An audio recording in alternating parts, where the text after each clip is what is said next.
जय हिंद फ्रेंड्स, मैं अजय कुमार वाराणसी उत्तर प्रदेश से आपके अपने चैनल नव शिक्षण पे स्वागत करता हूं।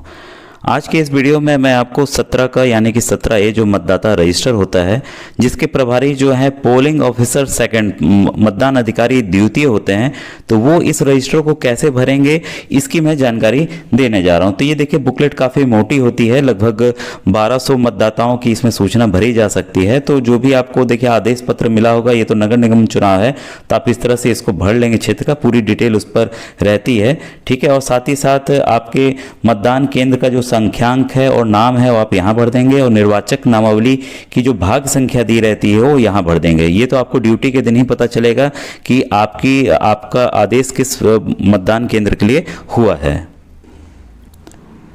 देखिए, जैसे यहाँ पर क्रम संख्या दी गई है 1 2 करके, तो इस पेज में कुल एक पेज में 10 मतदाताओं का आप दर्ज कर सकते हैं। तो ऐसे ही करके गिनती जो बढ़ के आखिरी जो मतदाता है वो 1200 तक जाता है, ठीक है। तो इसमें जो द्वितीय मतदान अधिकारी हैं वो विशेषकर क्या ध्यान देंगे कि जब प्रथम मतदान अधिकारी के पास कोई भी मतदाता आता है तो वो क्या करेंगे कि अगर उन्होंने चेक कर लिया विधिवत कि भाई ये मतदाता सही है, तो वो कस के नाम बोलेंगे भाई इस क्रम संख्या पे है। मान लीजिए 152 उन्होंने बोल दिया, ठीक है। तो ये जो चीजें दी गई हैं निर्वाचक नामावली में, निर्वाचक का क्रम संख्या, तो क्रम संख्या ये चेक करना निर्वाचक नामावली के जरिए ये प्रथम मतदान अधिकारी करते हैं। तो जो क्रम संख्या कस के उन्होंने बोला 152, ऐसे बोलना भी है उनको, क्योंकि जो बाहर मतदान अभिकर्ता बैठते हैं वो भी अपने अंदर चेक करते हैं कि भाई सही लोग जा रहे हैं कि नहीं जा रहे हैं, कितने लोगों ने वोट दिया, ठीक है। क्रॉस चेक होता ही होता है, इसलिए वो लोग की ड्यूटी भी लगती है, वहाँ पर लगवाई जाती है। और इसके अलावा देखिए, ये आपने क्रम संख्या लिख लिया। इसके बाद है निर्वाचक द्वारा अपनी पहचान के सबूत में प्रस्तुत दस्तावेज का ब्यौरा। तो देखिए कई चीज़ें इस्तेमाल हो रही हैं, एपिक का हो रहा है इस्तेमाल, ठीक है। और आपका ड्राइविंग लाइसेंस हो गया, पैन कार्ड हो गया, आधार हो गया, ठीक है। कई चीज़ें होती हैं। तो इसमें आपको विशेष ध्यान क्या देना है कि जो भी आपको दिया गया हो मिले, मतलब मतदाता लेके आए, तो उस पहचान पत्र के आखिरी के 4 अंक आपको लिख देना है उसको, उसके साथ में। देखिए कोड अगर आप लिख कर चलते हैं तो उससे आपको आसानी होगी। अभी मैं बताऊंगा कि ऐसा किस लिए करना है, एक और थोड़ा सा वेट कीजिएगा आगे वीडियो में। यहाँ पर हमें क्या करना है, निर्वाचक के हस्ताक्षर और अंगूठे का निशान लेना है।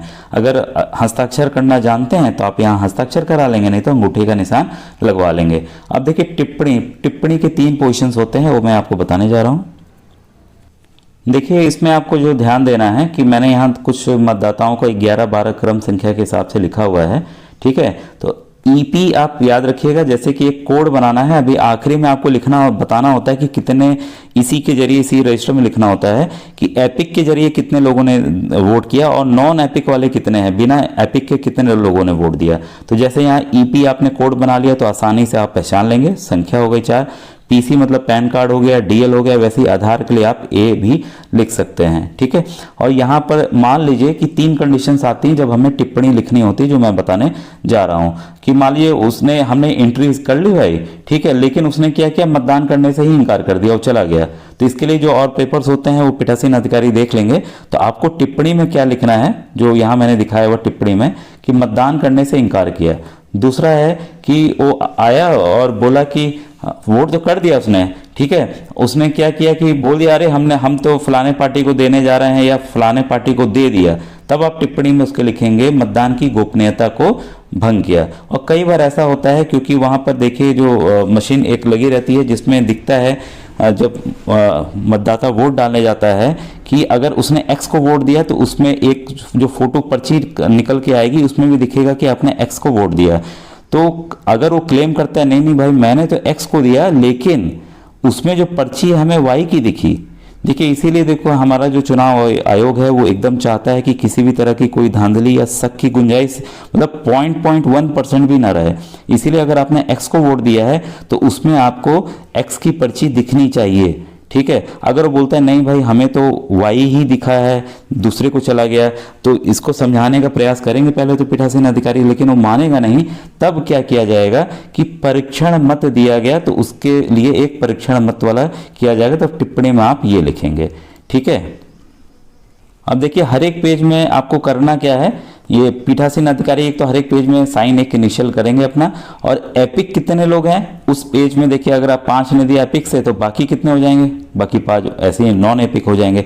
इस तरह से अगर हर एक पेज का अगर टोटलिंग समय समय के हिसाब से पीठासीन अधिकारी द्वितीय करते जाएंगे तो ये भी डिटेल मिल जाएगी जो कि पीठासीन अधिकारी को भरनी होती है।